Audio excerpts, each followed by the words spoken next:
শোনো, একটা কথা শোনো না, আমরা কোন রেস্টুরেন্টে আছি জানো? দীপার্ক রেস্টুরেন্টে। বিরিয়ানির টেস্ট করো।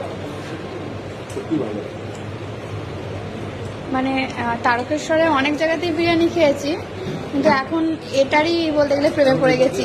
মানে এখানে এলে আমাদের স্পেশাল কি বিরিয়ানি আর চিকেন ললিপপ। চিকেন ললিপপটাও দারুণ করে, আর বিরিয়ানিটাও আপাতত দারুণ দারুণ। চলো খাও তুমি। প্রথম কথা, আমরা কোনো কি বলে ফুড ব্লগার না, ওখানে প্রায় বিরিয়ানি খাই, বেশ ভালো লাগে, যে কারণে আমি ভিডিওটা করছিলাম। আর ওখানে অনেক লোক থাকার কারণে সেরকমভাবে কিছু বলতে পারছিলাম না, যে কারণে এখন আমি ভয়েসটা আবার দিচ্ছি।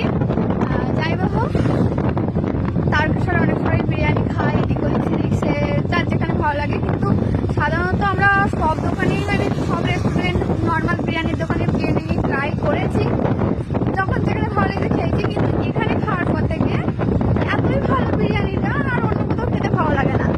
এমনিতে তো আমার হাজব্যান্ড বলছে যে দরকার পড়লে, মানে আমার প্রায় তারকেশ্বরে গেলেই খাই, সেই কারণেই বলছে যে দরকার পড়লে দুবার খাবো না, কিন্তু তিনবারের এবার ওখানেই খাবো।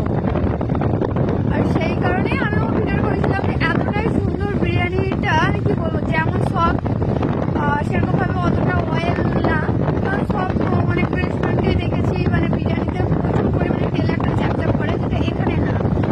আর বিরিয়ানিতে সবগুলোর কোনো কথা না, কোয়ান্টিটির দিক থেকে খুব বেশি পাবে বলে মনে হয় না, কিন্তু টেস্টের দিক থেকে অসাধারণ। মানে যে একবার খাবে সে বারবার যাবে। মানে কি রেস্টুরেন্ট ছিল আবার ভুলে গেছি।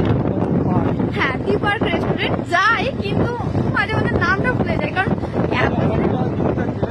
হ্যাঁ চিকেন ললিপপ ওটাও অসাধারণ খেতে। মানে প্রথম আমরা ওটাই খেতে যেতাম, যেহেতু একবার ট্রাই করে আসার পর এত ভালো লেগেছিল, তো একবার কি মনে গেল বিরিয়ানি খেয়েছিলাম। তারপর থেকে এখন বিরিয়ানিটাও খাই, মানে মাঝে মধ্যে যাই, যখন চিকেন ললিপপ ইচ্ছা হয় চিকেন ললিপপ, আর বিরিয়ানি। কিন্তু আমি ভাবলাম যে একটা ভিডিও করি, আর না আবার ভিডিও করছি যেহেতু অনেক সময় ভাবে ফুড ব্লগার হ্যানা ত্যানা, তো সেই কারণে আবার এই ভয়েসটা এক্সট্রা ভাবে দেওয়া। আর ওখানে অনেক লোক ছিল, আমি কোনো ফুড ব্লগার না, আমার একটু লজ্জা লজ্জা করছিল, সেই কারণেই ওই আর কি। চলো বাই, গুড নাইট।